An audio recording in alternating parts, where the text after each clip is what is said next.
high volume, preferably in a residential area.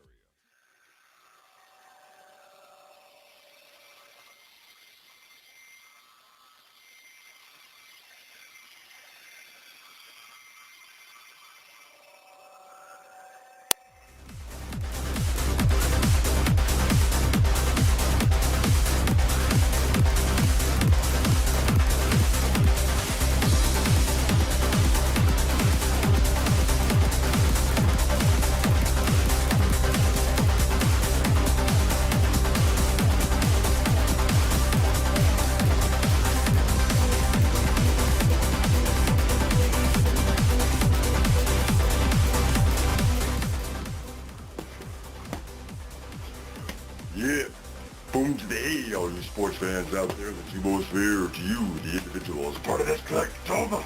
Welcome to the OMSR Gen 5.0 with your brief but very concise host, Will the Alternative ESPN Sports World. Doing the intro show, ding-a-ling-a-majing, little quick order, snapshots, preview the highlights coming up, the whys to wherefores, little spring football, en masse, trying to double time here, catch it up. A little bit longer episodes going on, so focus on Alabama. Amari, we're going to miss you. Yeah, not partial here, per se. And then a little bit of extra stuff coming after, like, Jim Harbaugh's doing what already at Michigan? They haven't even launched the season yet. Yeah. Interesting, right? I mean, I think college football is king at times. Debate always being about, in terms of football, NFL, college, you get a whole lot of preseason highlight like that with the NFL for sure. All right, so let's me explain. Dwayne Jarnett's ultimate sports fan, the OMSR mascot. And there you have it.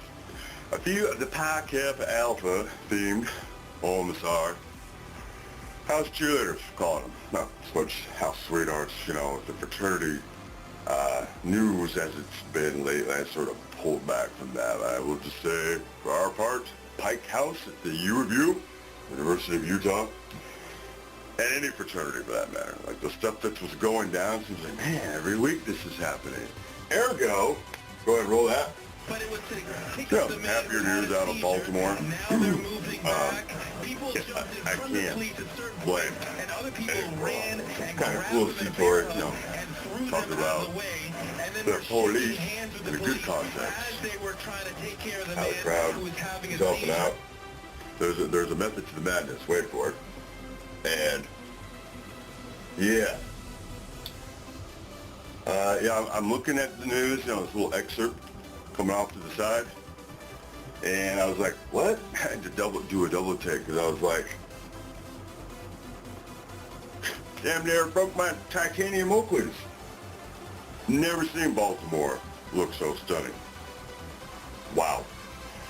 So, yeah, looking good yesterday from the male point of view is all I'm saying. Usually I don't really go there.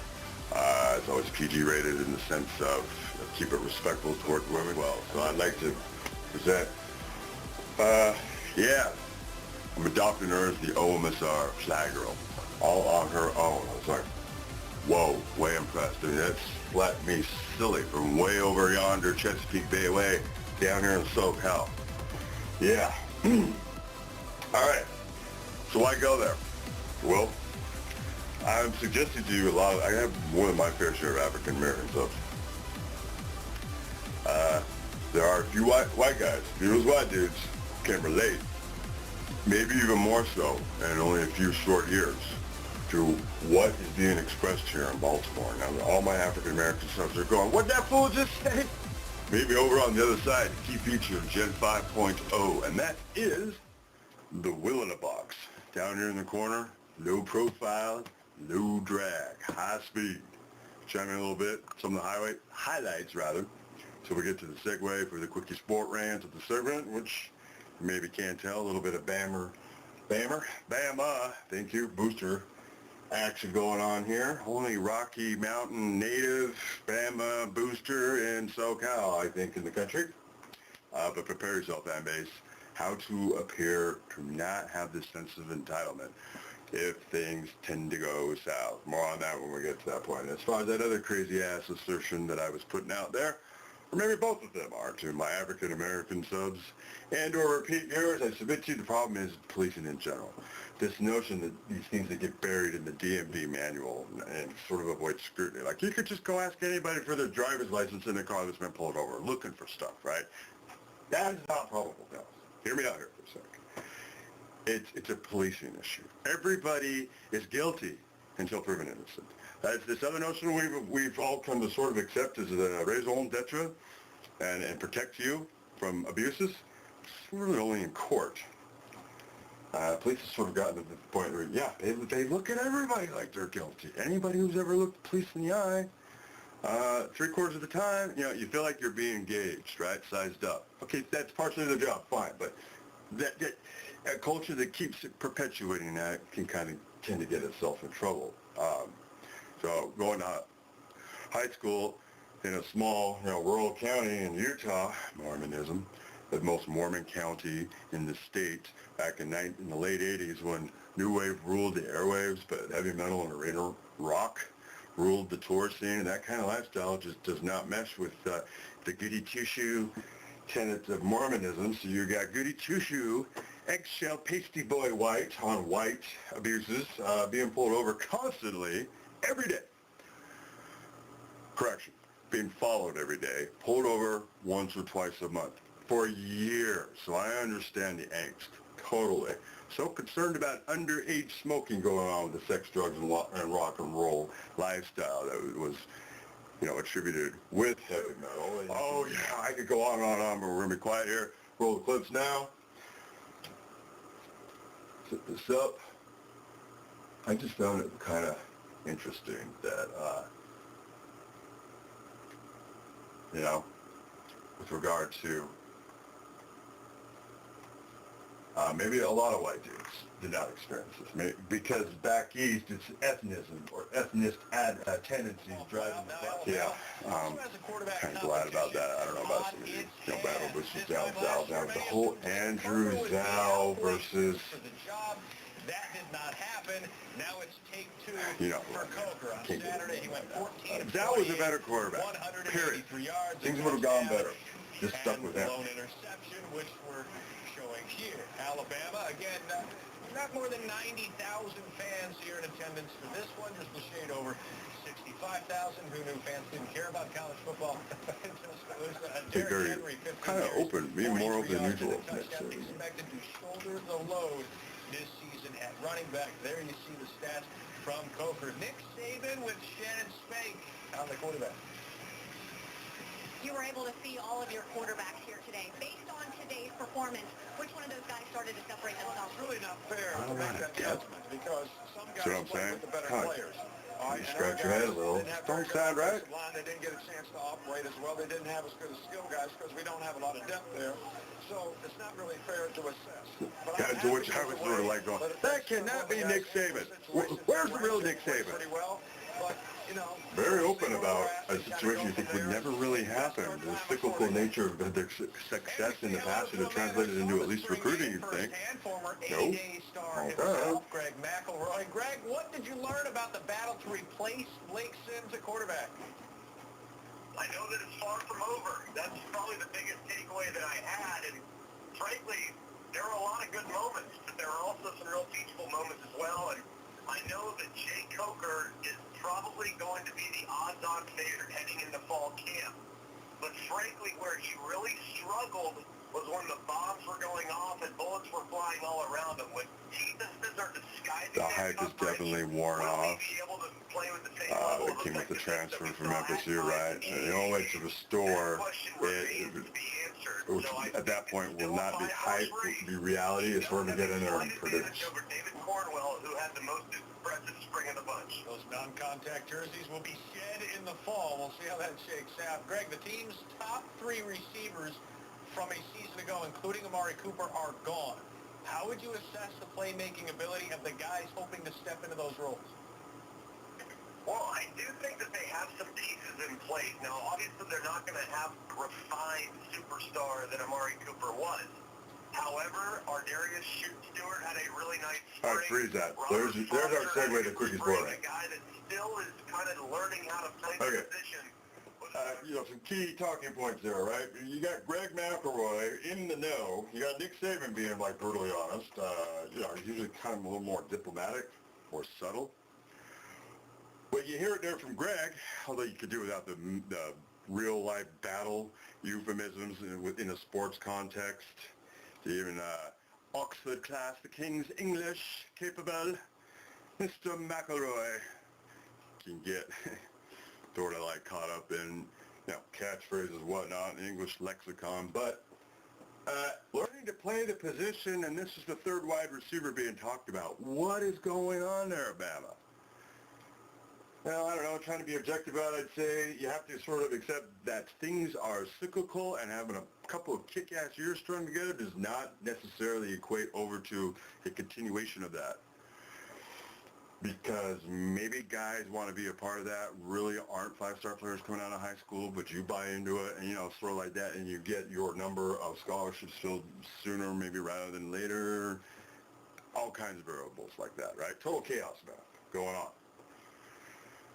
With regard to not coming off with the sense of entitlement sound, because that's how it's applied to the fan base. They have to maybe accept this is not going to be the best year. Nowhere near the playoff. It's not going to happen. Now, I know that's sacrilege down south, but again, I'm from the Rockies and in SoCal now, so I'm sort of indemnified. Be a little bit more objective and kind of be at times brutally honest. But that just sounded very odd. But that's okay. They'll still do well. Hey, you haven't been having to hide your gear for years and years like I have with my Colorado stuff. All right. Lots more coming up, including having the OMSR Fly Girl, beautiful Baltimore, synced up to the techno of this particular episode. And remind you, sports and alcohol, they are joined at the hip, so no silly DUIs while you're out there. But from a talent perspective, both those guys have what you like to find. Are they a number one? I'm not so sure yet, but they're number one, maybe arriving in June. And Calvin Ridley's the number one receiver in the ESPN 300. They have high hopes for him. It would not be out of the question to see him step right in and become the go-to guy for the Crimson Tide. Greg, if you're Nick Saban, your biggest concern heading into fall camp is what? I think trying to figure out how to best use the reps available to get your quarterback ready, because yes, you want to encourage competition. Yes, you want to make sure that every single one of those guys has their opportunity. But then again, you're trying to get a guy ready to play and go through the gauntlet of the SEC West. So do you give it and spread it amongst five guys, or do you limit it to just one, two, maybe even three, and see if those guys are ready to contend? But I think figuring out how to dispense the reps among the five quarterbacks is probably the toughest hurdle for Nick Saban, because there are pieces in place at just about every position. But the quarterback is definitely the biggest remaining question mark. Greg McElroy. Greg, hit him long and straight, my friend. Always fun. In order to head ball coach, I got to head to the horse. And happy birthday to Steve Spurrier. McElroy honoring him on the golf course. Okay, only in Alabama can you lose in the national semifinal. Folks wonder what went wrong this season.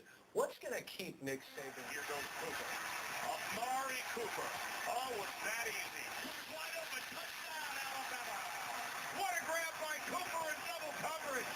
Amari Cooper. See ya. Here goes Cooper again. Alabama has the best wide receiver that they have had in the history of Cooper. And his name is Amari Cooper. Cooper swings up to the 10. Angles to the end zone. He'll score. Touchdown, Alabama.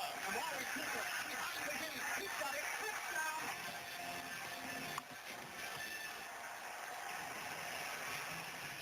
Amari Cooper, the latest in a line of receivers that were featured heavily by Lane Kiffin. Cooper rewrote the Alabama receiving record book during his career with the Tide.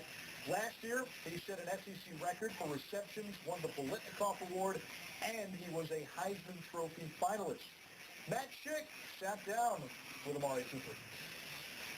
He was a Heisman Trophy finalist, Bolitnikoff Award winner, and national champion. Former Alabama wideout Amari Cooper joins us now. And Amari, it's been quite a process over the last few months. What's been your favorite part of this whole process since last season ended? Probably the combine, meeting with all of the guys who I've seen on TV week in and week out. It was nice to get a feel for those guys and know who they really were off the field. Take us inside the combine there and the interviews that you had to do. What types of questions were you asked, and how'd you answer them? Just basic questions. They wanted to see how much I knew about the game. They wanted to see what type of person I was, so I think I did pretty well. You lose to Ohio State in the college football playoff. How long did it take you to get over that game and prepare for the next big moment in your career, the NFL draft? Well, I probably still haven't really gotten over the game, but I can't go back in time, so I just really don't think about it. And I'm just doing what I can do to prepare for the NFL and be the best player that I can be. Take us back to Alabama, some happier times. We've heard from plenty of guys, including Greg McElroy, who played under Nick Saban, that in your first year, Saban often refers to you by your jersey number, but when he starts referring to you by name, you know you've made it. When did that moment come for you? Well, I don't ever remember him referring to me by my jersey number. So I don't want to say that I've always made it, but he's always called me by my name. Was there a moment, though, maybe playing under him, that you felt, okay, he believes in me, I've made it to a point where I've commanded some respect, earned some respect from the head coach? Probably when he stopped screaming at me. And that happened when? Probably around the third or fourth game of my freshman year. When he was screaming at you, not the exact words, but what types of things was he getting on you about that helped you? He screamed at me twice. First time was my freshman year. I wasn't running off the field. He was telling the players to run off the field, but I didn't hear him. So he ran up behind me and was like, "Run off the field." He screamed in my ear, and I started running off the field. And then the other time, I kind of got nicked up in practice, and I wasn't catching punts like I was supposed to.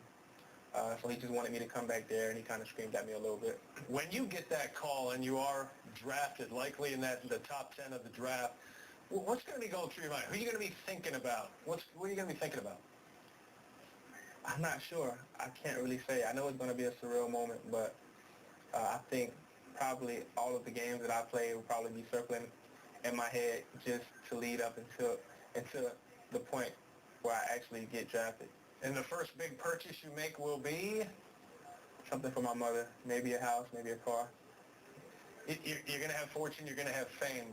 How do you make sure that things like that don't change who you are? Man, I just have to keep my eyes on my goal. I want to be the best.